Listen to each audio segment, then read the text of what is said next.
Terima kasih. Perkenalkan, nama saya Evi Ciduhu Jebua, NPM 212329061003. Di sini saya menjelaskan materi yang berjudul hal-hal yang harus diperhatikan dalam membuat kontrak. Dalam judul ini saya mengambil rumusan masalah, yaitu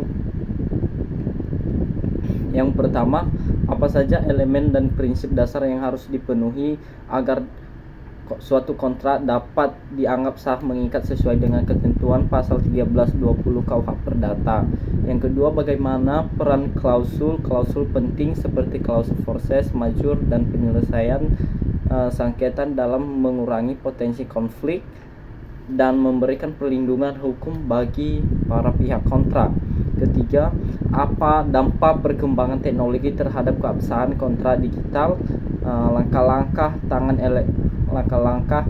tangan elektronik dalam hukum perjanjian Indonesia, serta bagaimana langkah-langkah untuk memastikan kontrak digital tersebut sah dan aman bagi para pihak. Nah, di sini di bab 2 yaitu elemen dan prinsip dasar yang harus dipenuhi dalam membuat suatu kontrak yang sah dan mengikat. Yang pertama, kesepakatan para pihak. Yang kedua, kecakapan para pihak untuk bertindak. Yang ketiga, objek tertentu. Yang empat, sebab yang halal. Prinsip-prinsip dasar dalam membuat kontrak, yaitu asas keabsahan berkontrak, asas kepastian hukum, asas keadilan, dan yaitu peran klausul penting dalam mengurangi konflik dan memberikan perlindungan hukum. Yaitu dalam kontrak bisnis, klausul penting berfungsi untuk memitigasi resiko, memberikan kejelasan dan melindungi serta kewajiban para pihak.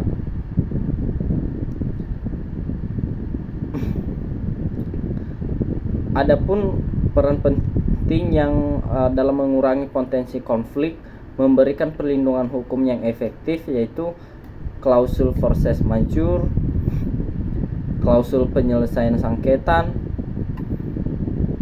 klausul hak dan kewajiban para pihak. Bagian C, dampak perkembangan teknologi terhadap keabsahan berkontrak digital dan tanda tangan elektronik. Perkembangan kontrak digital, keabsahan tanda tangan elektronik,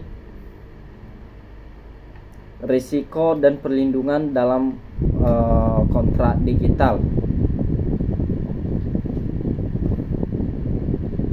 Di dalam dampak perkembangan teknologi terhadap keabsahan kontrak digital dan tanda tangan elektronik, salah satunya yaitu keabsahan tanda tangan elektronik.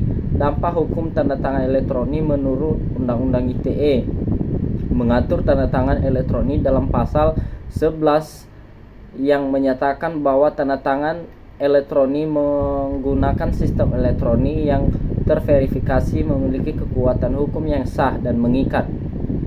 Hal ini berarti bahwa tanda tangan elektronik tidak hanya diakui sebagai sah, tetapi juga digunakan untuk menegakkan hak-hak hukum atas perjanjian terkait. Risiko dan perlindungan dalam berkontrak digital, yaitu pemalsuan tanda tangan, kebocoran data pribadi, dan manipulasi dokumen. Langkah-langkah yang harus diambil untuk memastikan kontrak digital aman, yaitu penggunaan sertifikat elektronik yang sah, enkripsi data, penyimpanan data yang aman, audit dan verifikasi. Jadi kesimpulan, yaitu yang pertama, elemen dan prinsip dasar dalam pembuatan kontrak. Supaya berkontrak kita dianggap sah dan mengikat sesuai dengan ketentuan pasal 1320 KUH Perdata, terdapat pada elemen yang harus dipenuhi, yakni harus ada kesepakatan para pihak, kecakapan bertindak, objek yang jelas, dan tujuan yang halal. Peran klausul penting dalam mengurangi potensi konflik. Klausul penting seperti klausul force majeure dan penyelesaian sengketa berfungsi sebagai pelindungan dan dalam hukum kontrak. Klausul force majeure memberikan ruang bagi para pihak untuk tidak bertanggung jawab atas pelanggaran kontrak yang disebabkan oleh kejadian luar biasa di luar kuasa mereka.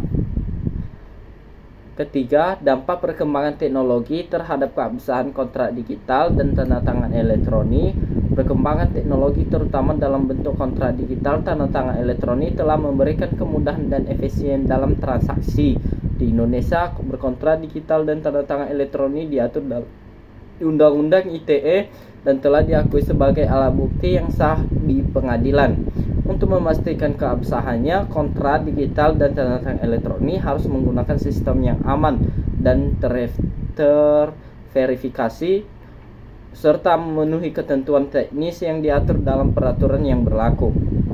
Saran saya yaitu peningkatan pemahaman tentang elemen-elemen kontrak, pentingnya penyusunan klausul pelindungan yang jelas, perlunya keamanan dan validasi dalam berkontrak digital, pengawasan dan peraturan yang lebih ketat untuk berkontrak digital.